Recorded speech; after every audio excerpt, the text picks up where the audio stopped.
Bom, o tema de democracia direta exige, ao menos eu penso assim, exige que a gente paute um pouco a democracia indireta, previamente. O que é uma democracia indireta, para a gente entender depois por que a necessidade de uma democracia direta. A democracia indireta, que se apoia na figura da representação, se apoia na figura de certas instituições como o parlamento, o voto e coisas do gênero, vão se constituir como instrumento de participação política, principalmente na modernidade. E é interessante que o professor João Roberto, ele estava falando há pouco sobre esse debate que se faz sobre a violência, né? E a gente chama isso de violência revolucionária, né?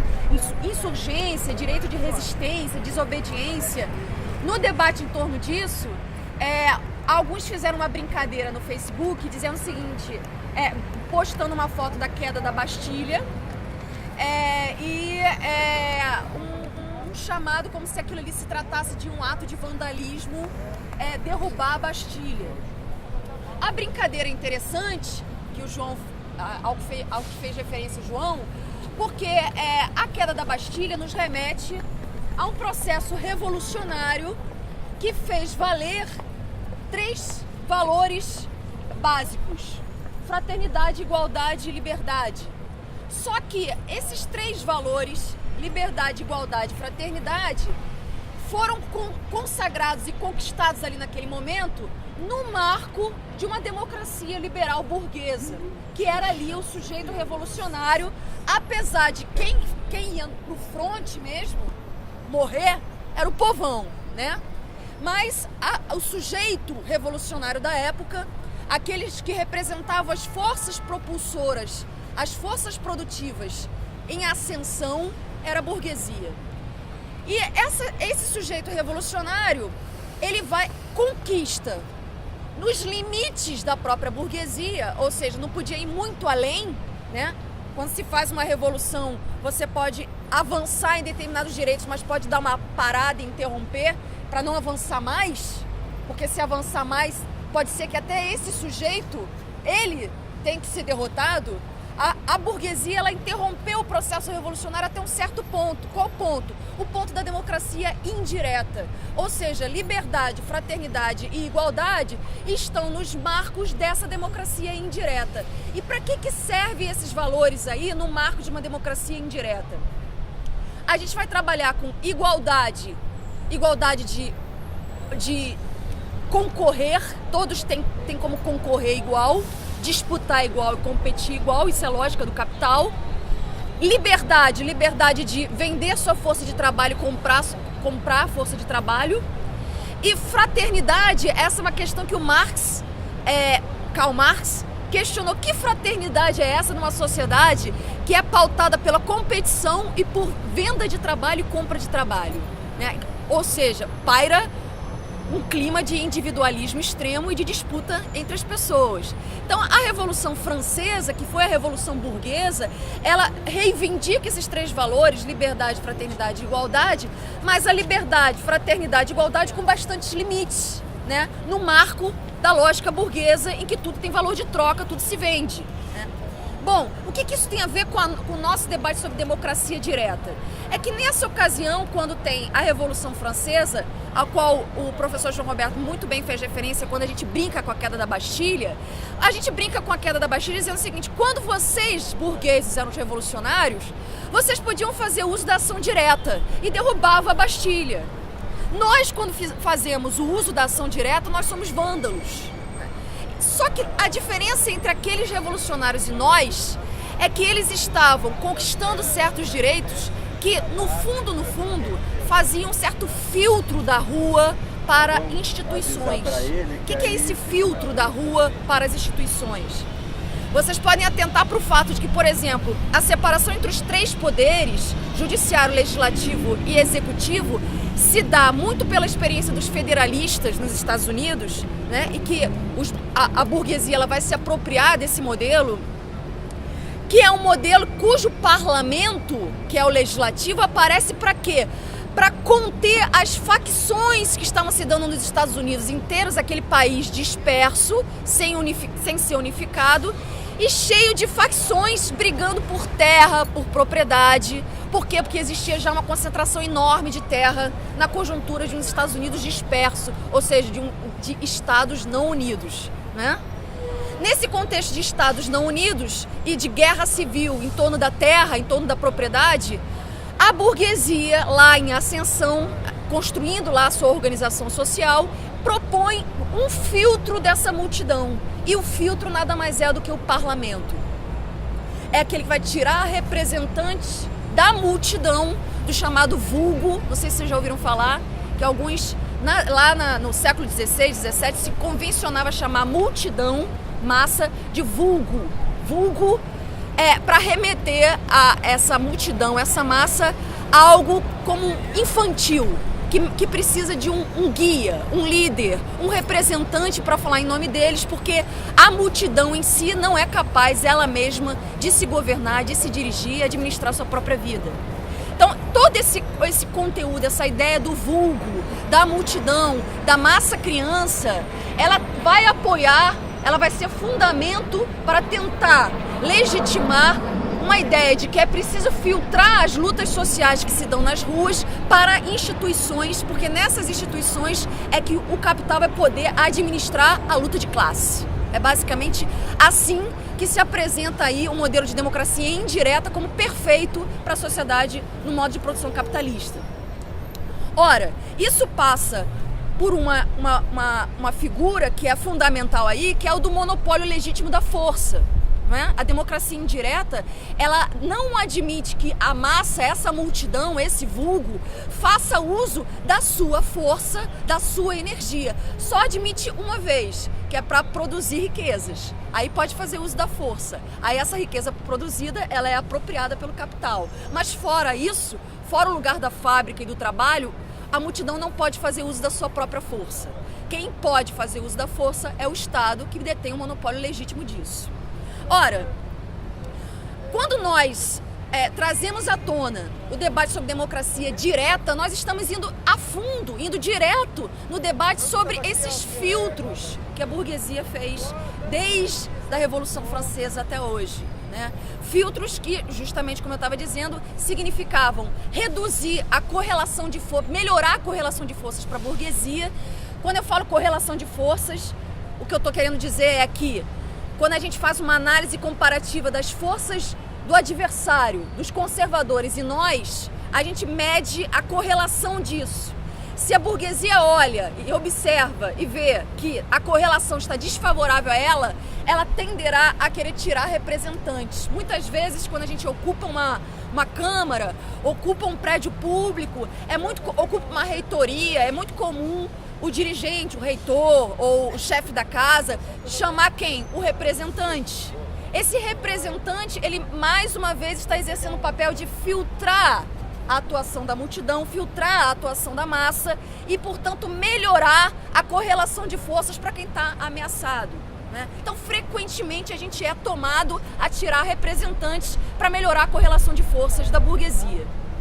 Bom, a gente, quando reivindica democracia direta, a gente justamente está querendo superar esses filtros, combater esses filtros, porque esses filtros, eles nada mais são do que ficções.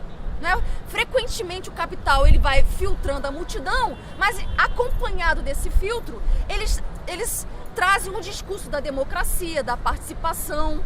Né? Então, vem acompanhado do filtro sempre um caráter ficcional da democracia burguesa, sempre um caráter simulador. Ele simula ser democrático, mas na verdade, no fundo, ele está fazendo esse filtro e melhorando essa correlação. E aí a gente vai e começa a reivindicar formas de participar diretamente das decisões, porque é disso que se trata a democracia direta, é uma participação direta nos processos decisórios, para os rumos da administração da nossa vida, né? Do ponto de vista do orçamento, o que vai ser feito com o dinheiro público, se vai mais para a saúde, se vai para a educação, se vai pagar a dívida externa, se vai pagar subsídios para empresário, ou se não vai pagar subsídio para empresário. Todas essas decisões no marco da democracia direta, implica em a gente poder participar delas, poder escolher o destino e a administração que vai ser dada aos recursos públicos e aos espaços públicos onde nós vivemos. A gente reivindica isso no marco da democracia direta. Só que tem uma questão que eu acho que, para caminhar na direção de terminar, porque eu acho que o legal é a gente abrir aqui para debater, é que tem duas coisas que eu acho que são relevantes para o debate para nós, democracia direta. Uma é a gente não cair na armadilha de adotar certas fórmulas que poderiam estar compensando a nossa baixa correlação de forças nas instituições, ou seja, vou explicar melhor. Se a burguesia filtra a multidão porque a correlação de forças é ruim, se a burguesia for para a rua, ela se dá mal. O que ela faz? Ela pega da rua e traz para o parlamento. Ela pega da rua e traz para as suas instituições e, portanto, faz esse filtro. A gente muitas vezes é pego numa situação de ter que, quando a gente quer ser ouvido, o que a gente faz? A gente produz lei, né, projeto de lei, levanta bandeiras, palavras de ordem. E muitas vezes reivindica CPIs, né, discute o presidente da CPI. Isso daí é um instrumento que a gente tem encontrado para fazer pressão para que o modelo de administração pública vá se horizontalizando e as vozes populares sejam ouvidas. Só que é preciso tomar muito cuidado, ao meu ver, e eu acho que essa é a minha maior contribuição aqui, ao menos eu vou tentar fazer isso, para que a gente não caia numa armadilha de também tentar apenas mexer na lei para que essa lei facilite para nós. Por quê? Porque quando, por exemplo, a gente encara a lei de iniciativa popular, em que a gente cria o povo ele pode elaborar um projeto de lei, desde que tenha uma reunião de assinaturas ali, em especial de associações, entidades. A gente olha para a realidade das associações e entidades e vê que elas estão extremamente burocratizadas, não tem enraizamento na população, não faz trabalho de base, não tem um cotidiano de diálogo, de formação política, de propaganda, de agitação no dia a dia dessas pessoas. E aí, como é que a gente vai fazer um projeto de lei se a gente não tem esse enraizamento? Aí a gente tenta alterar a lei para isso facilitar a nós numa conjuntura em que, na verdade, a gente deveria estar melhorando o nosso enraizamento nas massas, melhorando nosso trabalho cotidiano nos locais de trabalho de moradia. Porque aí um projeto de lei ele vai se tornar muito pouco para os anseios dessa multidão já trabalhada, já formada. Ou seja, tentar resolver certas dificuldades que a gente encontra, porque a lei nos impõe, tentar resolver pela lei é muitas vezes tentar mais uma vez velar, esconder a nossa própria burocratização.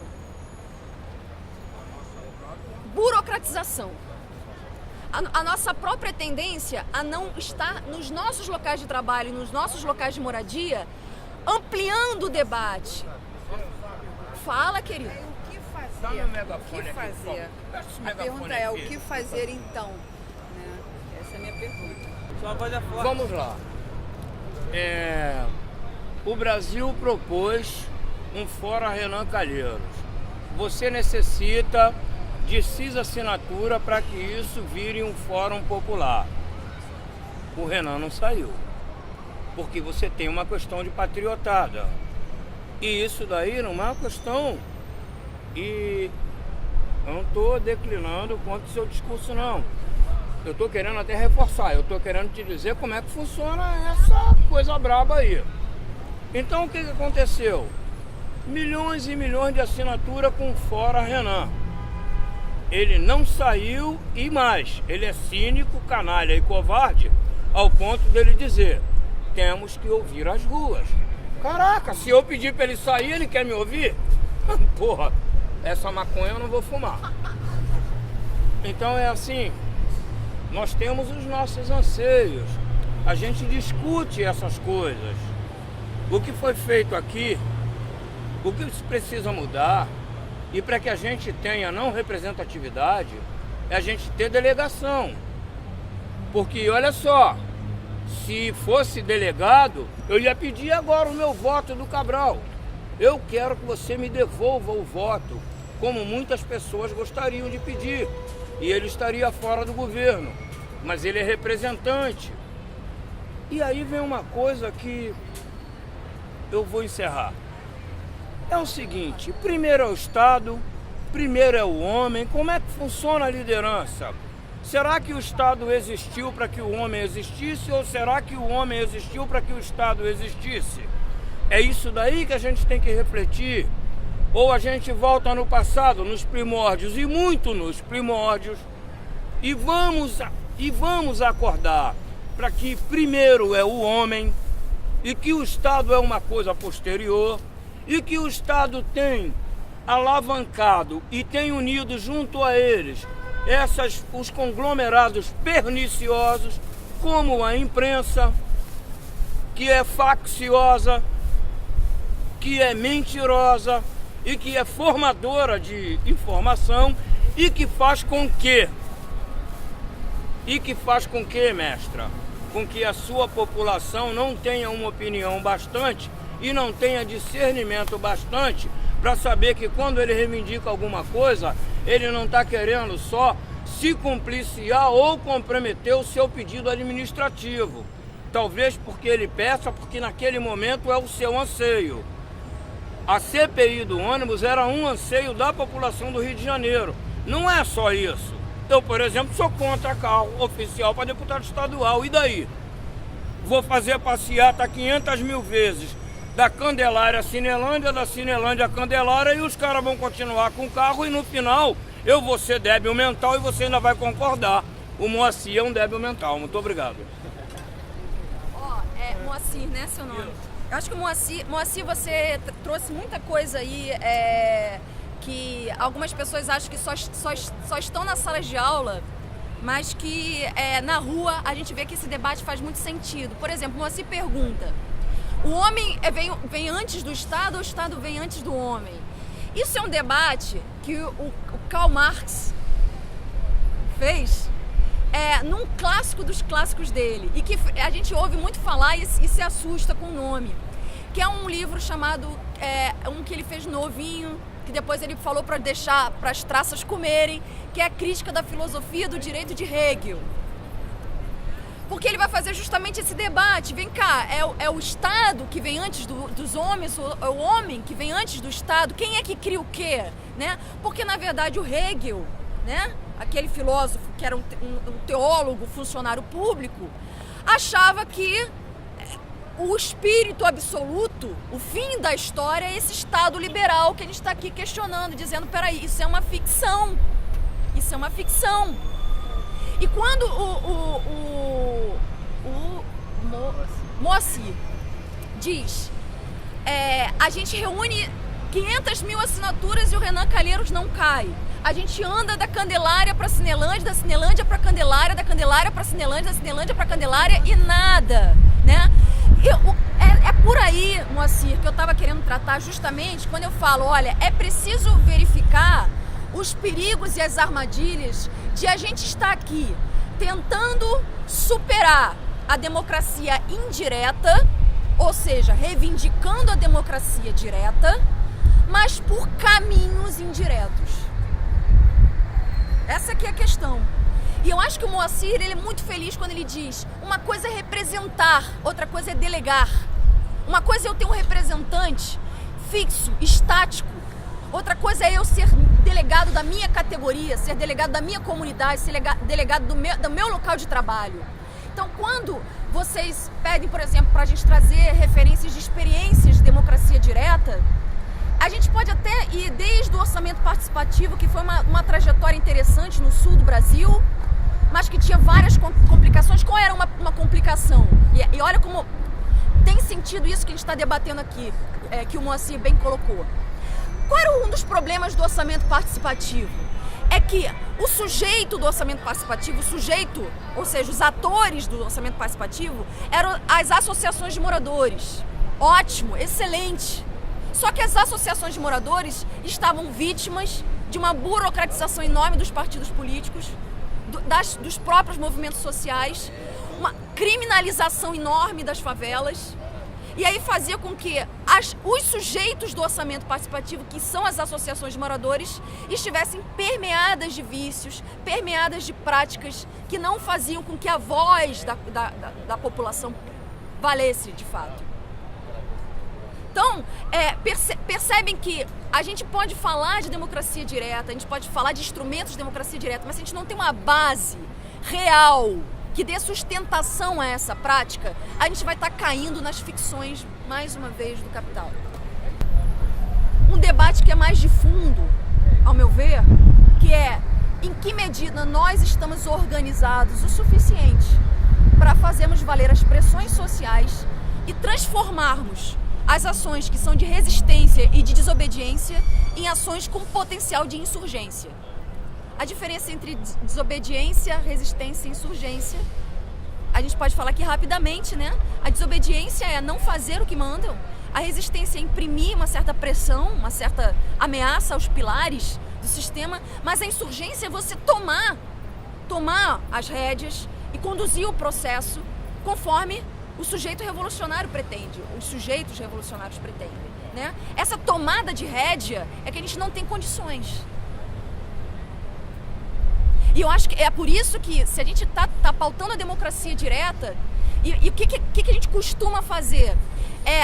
Dado que a gente não está organizado, ou a gente usa os meios indiretos para conseguir democracia direta, que é o que eu estava pautando, ou a gente experimenta dinâmicas de democracia direta paralelo à democracia indireta, né? Aí tem a ocupação dos sem-tetos, que experimentam uma gestão mais democrática e direta no local de moradia, aí tem cozinha coletiva, tem portaria coletiva, né? Essas experiências, como por exemplo de Chiapas, a experiência da própria Comuna de Paris, são experiências aí que são de um treinamento de uma democracia direta, ocupa a Câmara, são experiências de democracia direta, ou seja, estão se experimentando processos decisórios horizontais, não é? Só que esbarra sempre num obstáculo que vai aparecer, principalmente no século XX, início do século XX, meados do século XX, que é um debate que eu não sei se alguns já viram, que é de dualidade de poder. Que é, a gente tem um poder aqui, que é um poder popular, por mais que esse conceito traga questões, mas a gente tem um poder popular que experimenta a democracia direta, processos decisórios horizontais, mas não incide nunca na superestrutura, nos lugares onde existe o poder indireto, a democracia indireta. E aí vira uma dualidade de poder. A gente experimenta uma realidade aqui e ali tem uma outra realidade. Isso é um outro debate também que a gente precisa fazer. Ou seja, eu vim aqui para falar de democracia direta e estou um pouco bagunçando, mas para a gente ver que não é tão fácil assim, né? E aí, eu trouxe, eu não sei se dá tempo, porque que seu nome? Como? Lúcio. Eu queria só ler um trechinho aqui para vocês, eu juro que eu paro de falar. Tem uma peça do Brecht, do Bertolt Brecht, um dramaturgo alemão. E o Bertolt Brecht, ele é um dramaturgo que, vez ou outra, a gente pega ele com certos discursos muito duros, né? Muito, que a gente chama de intransigente, intolerante, porque eu acho que ele estava sofrendo uma certa influência do stalinismo, a gente não pode deixar de considerar isso, né? E aí tem uma peça do Brecht que é uma peça bem assustadora, assim, é uma peça didática. O Brecht teve uma época que fazia muita peça didática para trabalhar certos conceitos. E aí tem uma peça dele, que é uma das peças didáticas, que é uma peça bem difícil de ler, porque trata de uma questão muito difícil, que é... O nome da peça é A Decisão. E é uma peça que fala sobre... a peça é feita por coros, e um coro é o coro dos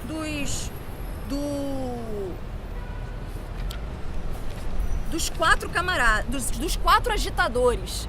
Os 4 agitadores estão contando por um controlador, tem um personagem chamado controlador, está contando que tomaram uma decisão de matar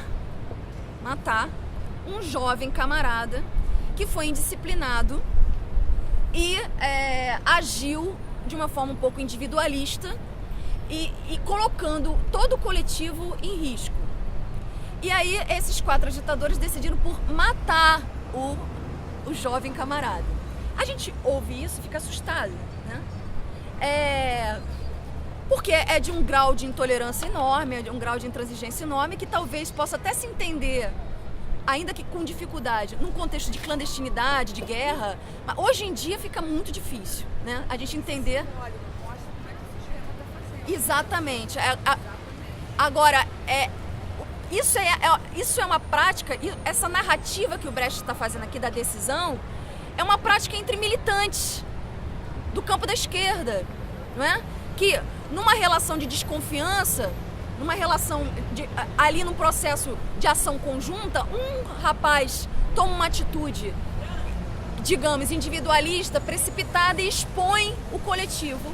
E isso leva os camaradas a matarem o jovem, digamos, indisciplinado. Por que eu estou falando nisso, né? Porque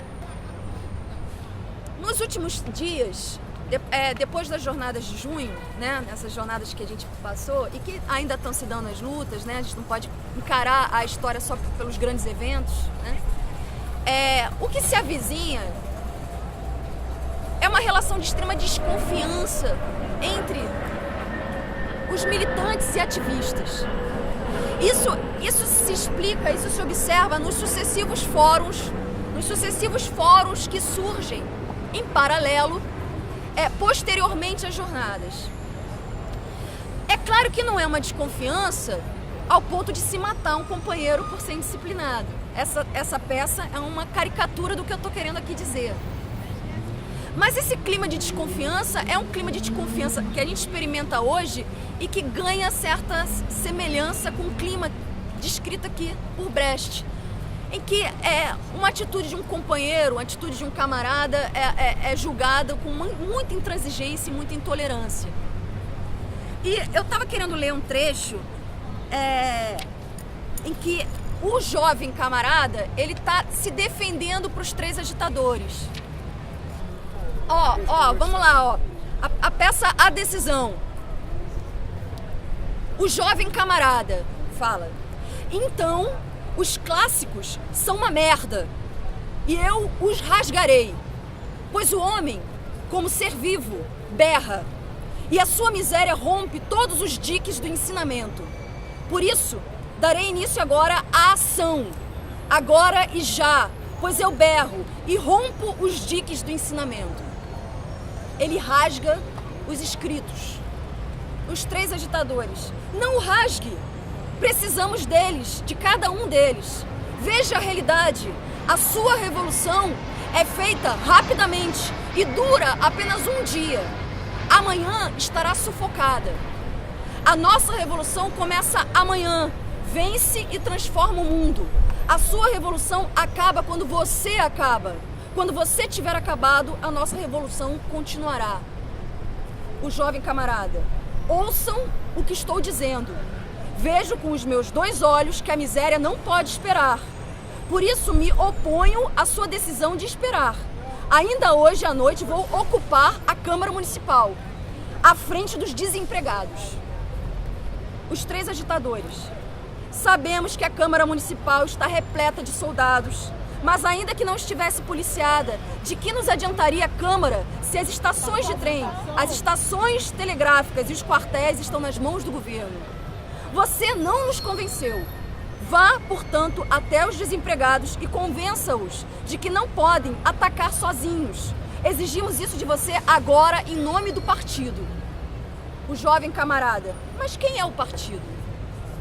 Ele está sentado em uma casa com telefones? Seus pensamentos são secretos? Suas decisões desconhecidas? Quem é ele? Eu queria ler esse trecho porque mostra, de um lado, um jovem camarada com uma sede enorme de ação, uma vontade de agir, porque a coisa não espera, a miséria não espera, os desempregados não esperam. E de um outro lado, pessoas muito preocupadas com a organização, com uma revolução que não possa parar com a morte de um ou com a morte de outro, mas que perdure no tempo, que continue. Mas percebam, enquanto aqui, do lado do jovem camarada, a gente pode observar um certo fetiche no ativismo, e quando eu falo fetiche, é quando a gente acha que a coisa tem vida própria, né? Aí, o ativismo, a ação tem vida própria, e ela vai ser levada por ela mesma, como se não tivesse que ter uma base ali para conduzi-la, né? Então, há um certo fetiche no ativismo por parte do jovem camarada, que acha que basta agir, mas também há um certo culto à autoridade, a um mito de um partido. Quem é o partido? Ele está sentado numa mesa com um telefone na mão? Qual é a opinião dele? Ele é misterioso? Ou seja, esse trecho da peça do Brecht, de uma certa forma, sintetiza tensões que ele vivia lá e que tem muita proximidade com as nossas tensões. Por quê? Porque a gente tem uma rejeição enorme aos partidos políticos, porque eles foram engolidos pela lógica da democracia indireta. Os mesmos partidos revolucionários, que não devem priorizar as eleições, foram pegos pelo mercado político, foram pegos pela democracia indireta, pela dinâmica dela. E aí a gente rejeita esses partidos e aí, de uma certa forma, corre um sério risco de cair num ativismo que, do ponto de vista da insurgência, da organização, fica em prejuízo. Agora eu vou parar. Eu acho que a gente precisa encontrar um equilíbrio aí, pensar a organização de tal modo que as nossas experiências de democracia direta ultrapasse a perspectiva de dualidade de poder, ou seja, a gente possa fazer com que isso respingue na superestrutura, ultrapasse os riscos da gente estar caindo nas armadilhas da democracia indireta para compensar a nossa falta de enraizamento nas bases, nos locais de trabalho, né? E que a gente possa, enfim, dar um salto de qualidade nas nossas ações para que aí, Moacir, a gente não fique só da Candelária para Cinelândia, da Cinelândia para Candelária, mas que nós estejamos nos locais de trabalho, nos locais de moradia, organizando, estudando, debatendo, discutindo, formando, nucleando, para aí assim a gente poder reivindicar, Moacir, que sejamos delegados da nossa administração pública. É por aí. É isso, gente. Parei de falar. Aí é o Moacir. Mas você falou muito nessa questão da dualidade do poder, né? Como respingar na superestrutura. Eu acho que uma coisa que ficou clara para esse grupo que a gente tem já há alguns anos, que está debatendo sobre isso, é que a gente tem que criar instrumentos, facilidades, ferramentas da democracia direta dentro da instituição, né, por meio da institucionalização, que seriam as leis, né? Facilitar que o povo possa propor leis de iniciativa popular, facilitar com que o povo possa propor plebiscitos e facilitar com que o povo possa propor referendos, né? A gente viveu aqui no Rio várias situações, eu já citei, privatização do Maracanã. Se houvessem essas facilidades, essas ferramentas de democracia direta, o povo que estava mais ou menos organizado, ele poderia recolher as assinaturas e, por intermédio dessa lei, ele poderia propor, por exemplo, um plebiscito para toda a população do estado do Rio de Janeiro opinar se o Maracanã deveria ser privatizado ou não. E assim sucessivamente com todos os assuntos que a gente viveu, seja a nível municipal, a nível estadual ou a nível federal. Então é importante, no meu ver, aproveitar esse momento para se criar essas ferramentas de democracia participativa, né?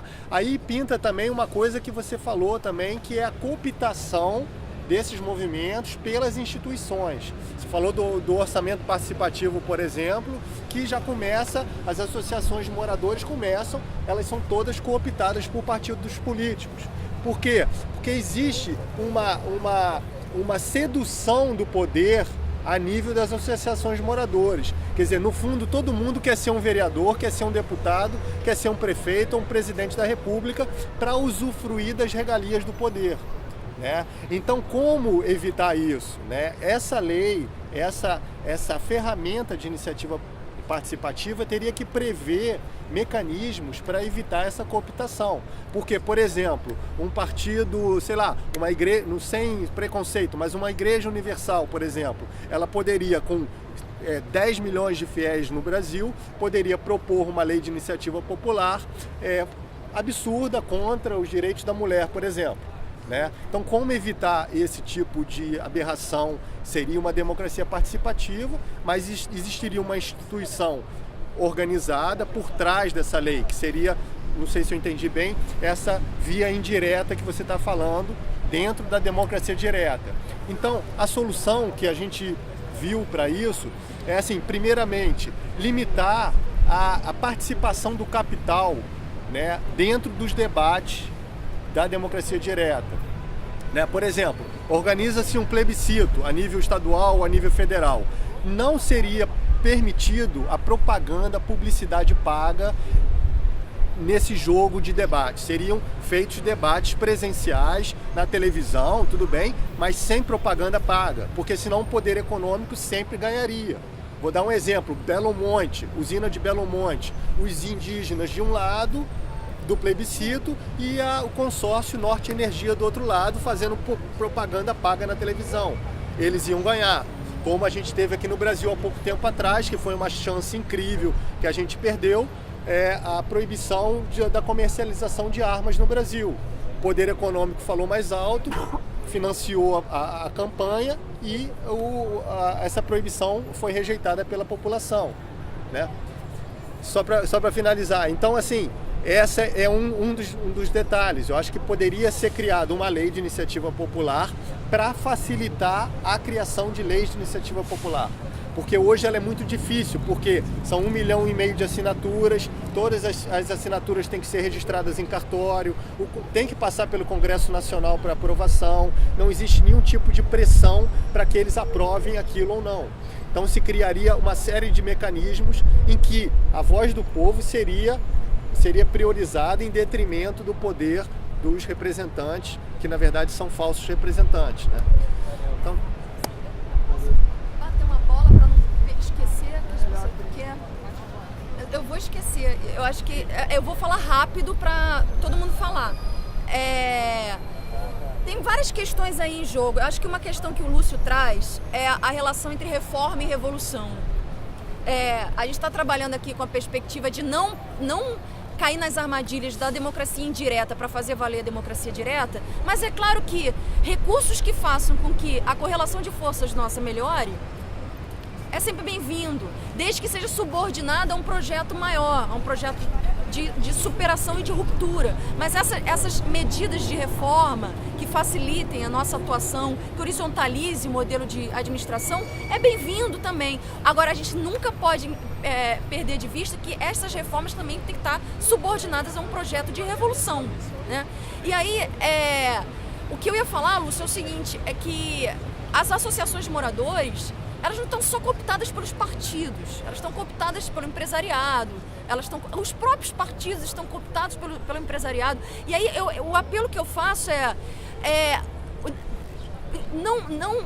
para a gente não cair na armadilha de não nos organizarmos.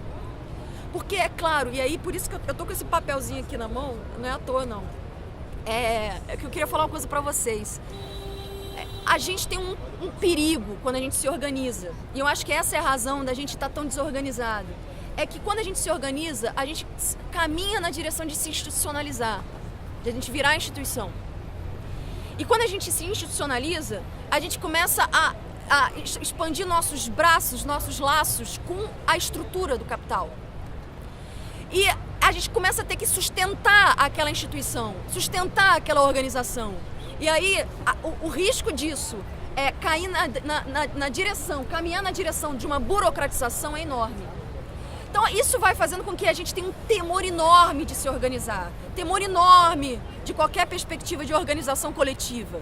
E isso é uma brutal armadilha. O nosso desafio maior é experimentar no cotidiano as contradições que o capital gera no interior das nossas organizações, que se pretendem revolucionários, né? Isso passa por uma questão que é basilar, é a gente superar uma ideia que o capital adora, de que o homem é mau por natureza, o homem é egoísta por natureza, o homem é oportunista por natureza, o homem só pensa nele naturalmente, né? A gente tem vários autores anarquistas, um deles é o Kropotkin, não sei se alguém já ouviu falar, que vai falar sobre a cooperação entre os animais e a cooperação entre os humanos, né? A cooperação até entre os selvagens, entre os bárbaros, né? Havia cooperação ali. Então a gente precisa superar também essa ideia de homem mau por natureza e precisa acreditar mais na nossa capacidade de se organizar a despeito de estarmos nos organizando no interior de um modo de produção adverso a nós, que é o modo de produção capitalista.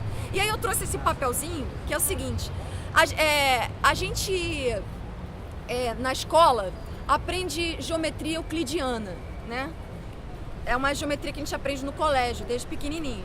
Que a esfera, por exemplo, ela tem um ponto em comum e os raios iguais, né? Todos interligados a um ponto em comum que constitui uma esfera, não é? Uma reta, que é um elemento basilar também da geometria euclidiana, é uma ligação entre um ponto e outro, não é? Bom, isso faz com que isto aqui seja uma esfera, mas isto aqui já não seja. Isto aqui já não seja, né? E a gente aprendeu desde criancinha que as coisas são assim, são retas, são conexão de um ponto ao outro, a esfera são um ponto no meio com raios iguais. E aí tem uma outra geometria chamada topologia, que vai bagunçar isso. E aí os psicanalistas fazem muito uso dessa geometria, topologia. E aí eles vão e trazem, no lugar da esfera, eles vão trazer uma figura chamada banda de Mébius. É confuso isso, mas eu vou mostrar a banda de Mébius. A banda de Mébius seria isso aqui, ó. É uma espécie de figura geométrica que, por exemplo, a geometria que a gente aprende na escola não admite isso aqui como uma figura geométrica. Por quê? Tem dentro nem fora. Não tem dentro nem fora. Não tem lados, é um lado só. Eu começo aqui e termino aqui. Só que é uma unidade, mas é uma unidade na contradição. Não tem dentro, não tem fora, mas tem dentro e tem fora. Às vezes o que é dentro está dentro, mas às vezes o que é dentro está fora. A gente não sabe bem ao certo o que é. Por que eu estou fazendo isso? Para mostrar o seguinte, a gente pode trabalhar com a perspectiva da organização sem a ingenuidade de que a gente não vai ser penetrado pelo que está fora, mas sem cairmos na armadilha de crermos que a organização, ela fatalmente vai cair nos braços do capital e cair nos braços da democracia indireta e do mercado político. A organização, ela é a forma da gente ser esse uno, mas esse uno também cheio de contradições, do dentro, do fora, de um lado só, mas que parecem vários lados, né? Isso que da banda de Mébius nos ajuda a entender que, da mesma forma que nós não temos um dentro e um fora muito claro, nós somos uma mistura do que nos interpela e do que nos ensinaram desde criança, do que a gente come, do que a gente bebe. Da mesma forma que nós somos essa banda aqui de Mébius, essa coisa que o dentro e o fora está confuso, as organizações também são assim. E que a gente não pode ser ingênuo em crer que essa organização vai ser intacta, não vai sofrer penetrações da lógica do capital. Aí, não sendo ingênuo, a gente começa a engendrar e pensar formas de nos organizarmos para superar a perspectiva do homem mau por natureza e superar a perspectiva de que a organização só serve para entrar na lógica do mercado político, do modo de produção capitalista. Então, pessoal, depois dessa fala inspiradora da Clarice, agradecer muito, né? Porque é uma fala que inspira, porque tem essa dimensão histórica, né? E aí eu queria dialogar com o que todo mundo já falou, mas principalmente com aquela imagem que a Clarice usou do ativista, que está da peça de teatro, do ativista com o pessoal lá do partido. né? Ou seja, a gente, que o companheiro falou aqui muito bem, como é o seu nome, desculpa? Carlos. E a companheira também, Inês. Eu sou João. Então, sobre essa dimensão da ação, né, do que fazer, da ação e da organização, né? E aí vocês se recordam do momento da peça que ela falou, representou muito bem, dizendo que tem essa coisa da ação, que é o fetiche, que é a força que a ação traz, né, os atos, as intervenções que vêm sendo feitas, mas ao mesmo tempo a dimensão organizativa, né? E aí eu queria falar sobre o que eu acho que está acontecendo hoje nas manifestações, essa dinâmica e o que é potente aí, tanto do ponto de vista da ação pedagógica, quanto do ponto de vista da organização. É a propriedade. Temos que agir sobre a propriedade privada e concentrada.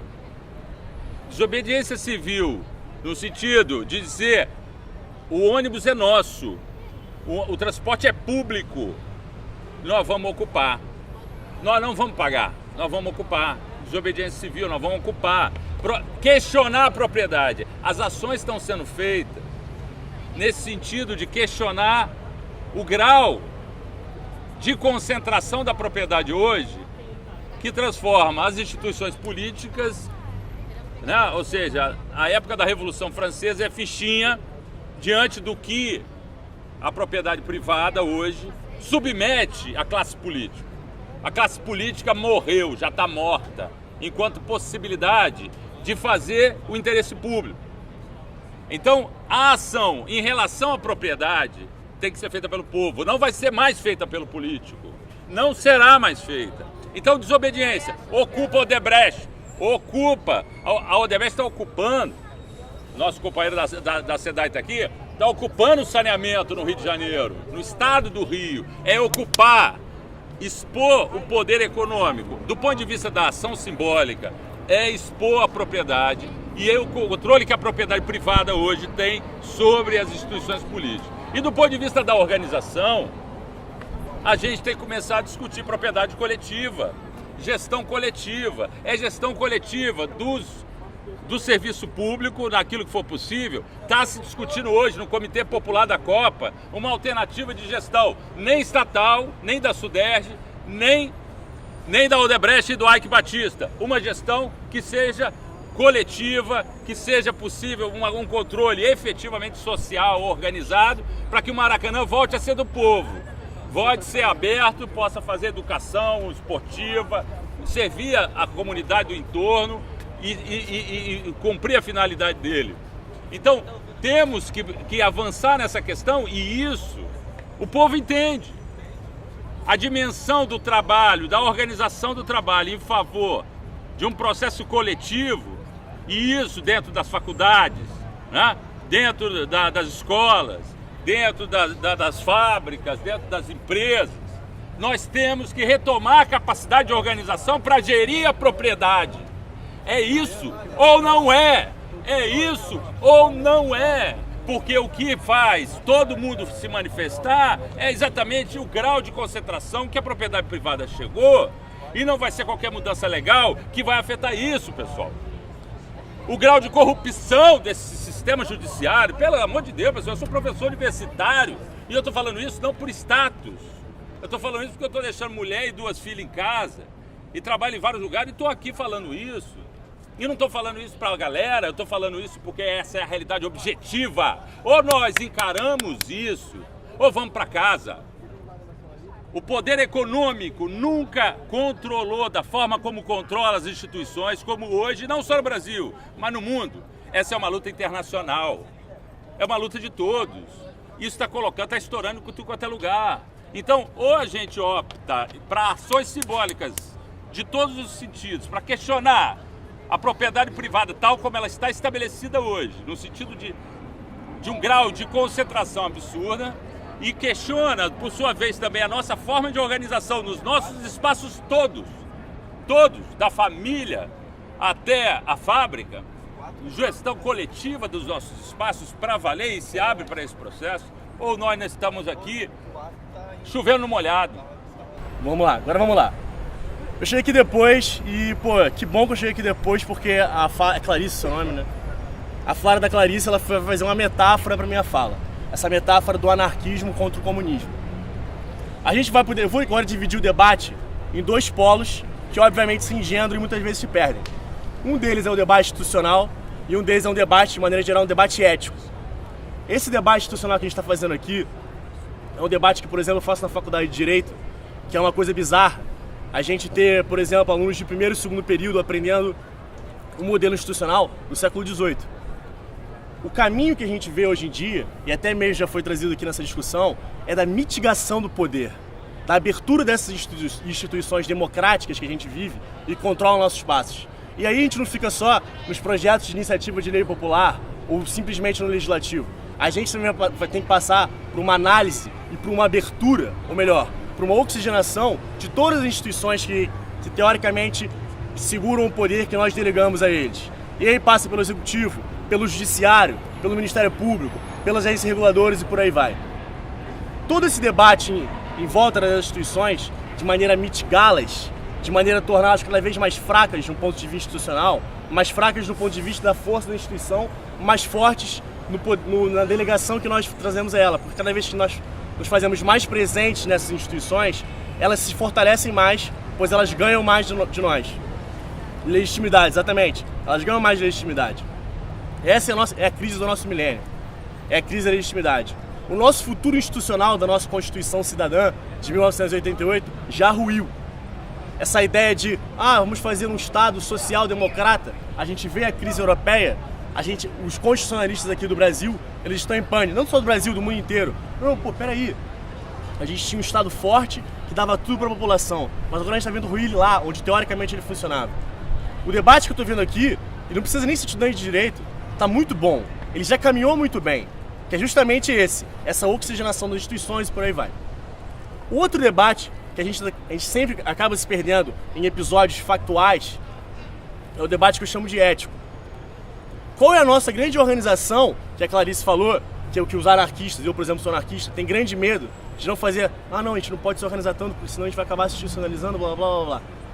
A organização que a gente tem que puxar, e aí ela não é institucional, é uma organização ética. Porque também não adianta avançarmos na discussão da mitigação do poder e fazermos até leis boas, e até nós temos leis boas. Por exemplo, quando você vê a propriedade tem que servir a uma função social. Que função social é essa? Ela está nas leis.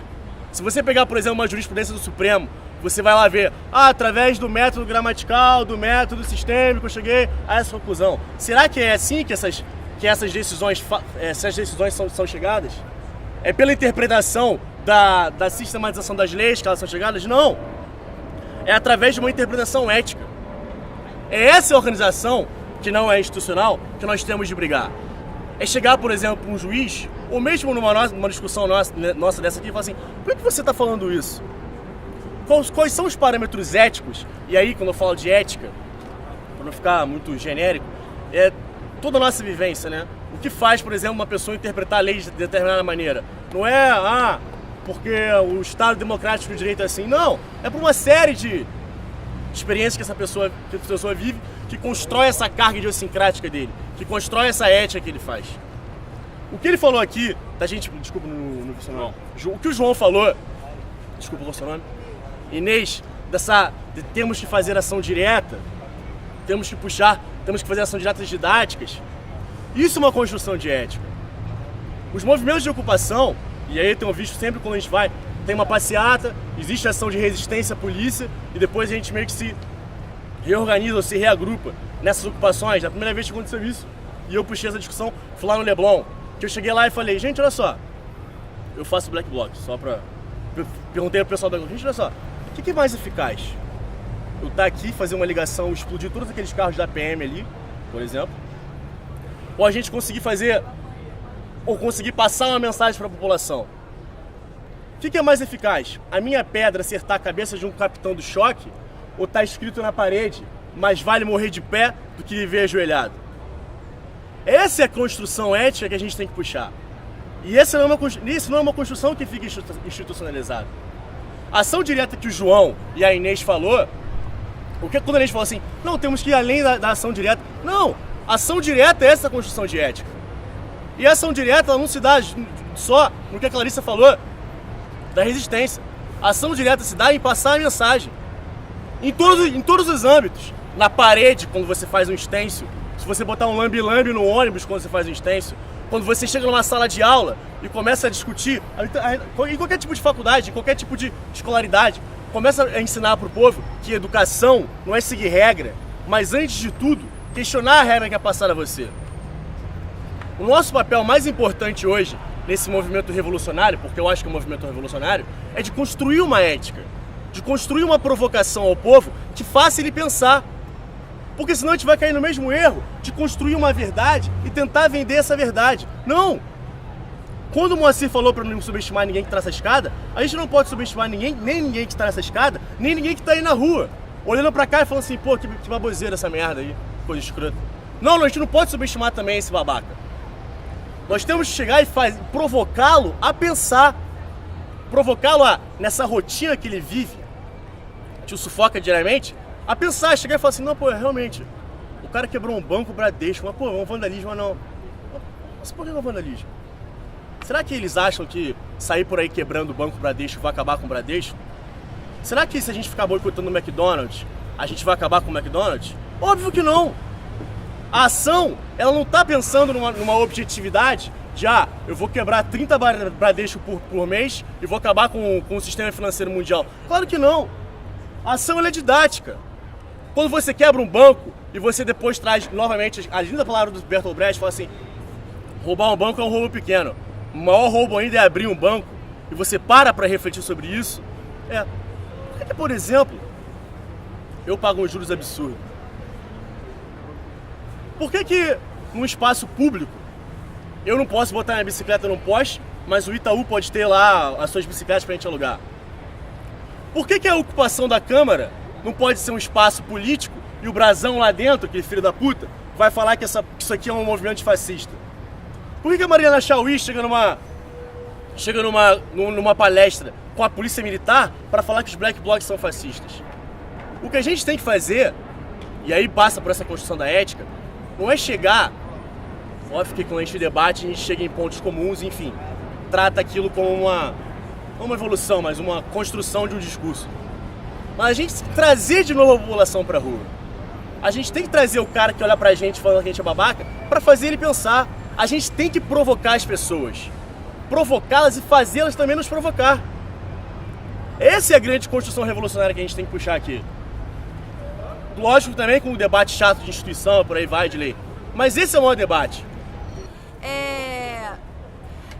Tem uma questão que sempre fica no ar sobre em que medida qual é o momento em que a gente sai da resistência e vai para a ofensiva na perspectiva da insurreição, não é?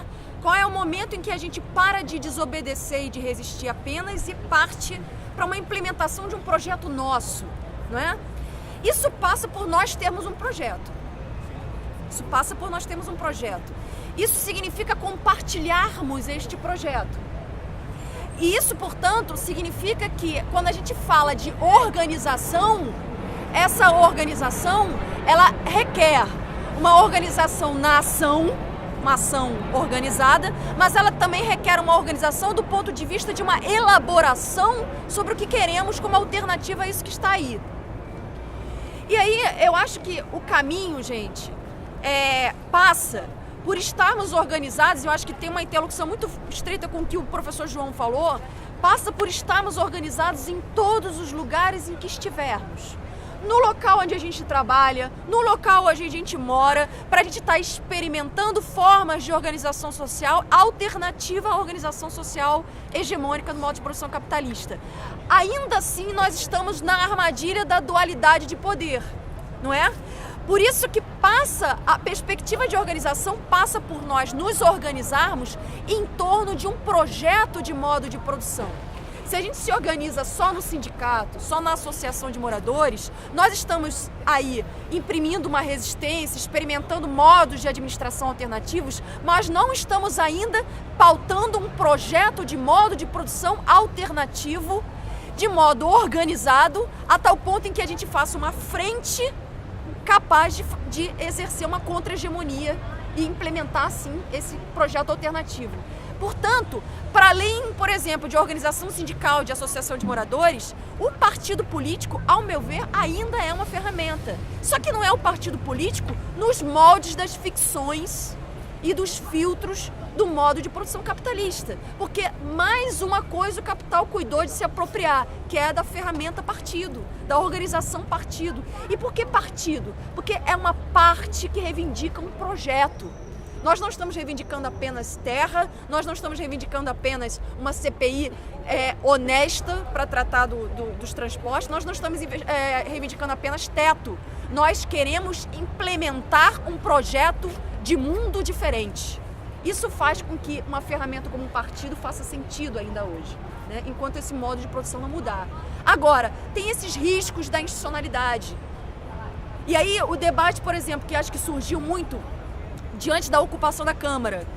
Alguns diziam o seguinte: nós somos contra essa ocupação, nós somos contra apoiar a ocupação, nós somos contra que essa ocupação vire um foco para nós, porque primeiro, ela tira da rua para o parlamento, era isso que circulava, tira da rua para o parlamento, e segundo, dá uma ênfase muito grande ao que se chama judicialização da política, né? Que é transferir a luta social para a luta jurídica, que é o debate em torno de uma comissão parlamentar de inquérito. Uma das defesas que eu fazia era, olha, a gente costuma frequentemente começar uma luta e quando a luta começa a gerar consequências e desdobramentos, a gente abandona ela, porque esses desdobramentos e essas consequências, elas acabam ganhando feições institucionais. Por quê? Porque são consequências no marco do modo de produção capitalista.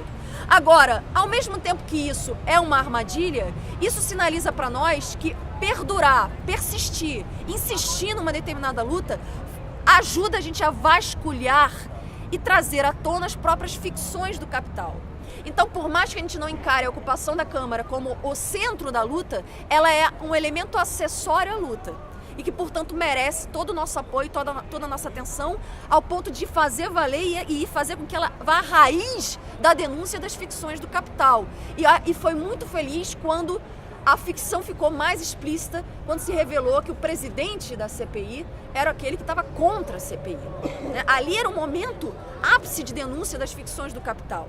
Ápice das denúncias dos filtros e dos arranjos e das simulações do modo de produção capitalista. Por isso que a gente precisa encarar a realidade, nós mesmos, nós como sujeitos e as nossas práticas, as nossas organizações, como essa bandazinha de Mébius que eu fiz aqui. Tem dentro e tem fora. Tem um lado só, mas parece que tem vários lados. Ou seja, tem várias dimensões à ação, e se a gente ficar intransigente, intolerante com as práticas, a gente não vai entender que muitas delas podem ser acessórias às lutas principais. A história do Brasil é uma história de racha e de divisão entre anarquistas e comunistas. Os anarquistas, eles têm um aspecto que é muito positivo, que os comunistas que se apoiam muito no partido acabam perdendo, que é essa vitalidade, essa disposição para ação direta. Por outro lado, os anarquistas, eles de uma certa forma perdem um pouco de vista a perspectiva da organização pelo medo, pelo temor das instituições, né? A gente está caindo nesse nó, a gente tá errando nesse nó e estamos perdendo tempo com esse nó. Se a gente não supera isso, que é uma divisão entre anarquistas e comunistas, entre aqueles que estão discutindo o papel opressor do Estado e aqueles que reivindicam o comum, o compartilhamento do comum, nós estaremos fazendo um grande favor ao capital. E aí tem um termo que o Lenin usa, que ele chama de trabalho artesanal, que é no que fazer, que ele vai falar o seguinte: trabalho artesanal é quando tem uma direção de um sindicato, de um partido, de um movimento, uma direção meio vacilante, meio temerosa, meio com medo, e a massa, a multidão, efervescente, com raiva, querendo ir para ação e pressionando a direção a ir para a luta, porque essa direção está recuada, está vacilante. Ora, isso foi exatamente eu peço permissão para falar isso, eu não sei se vou criar crises, desconfortos, mas eu acho que a gente precisa exercitar a crítica e a autocrítica no coletivo. Isso foi o que aconteceu com o CEP, com o Sindicato dos Professores.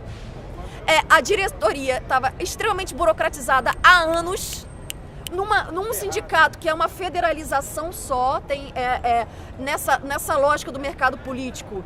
É uma gestão proporcional, então entra todo tipo de organização política, dos governistas a mais governistas, para os revolucionários e menos revolucionários.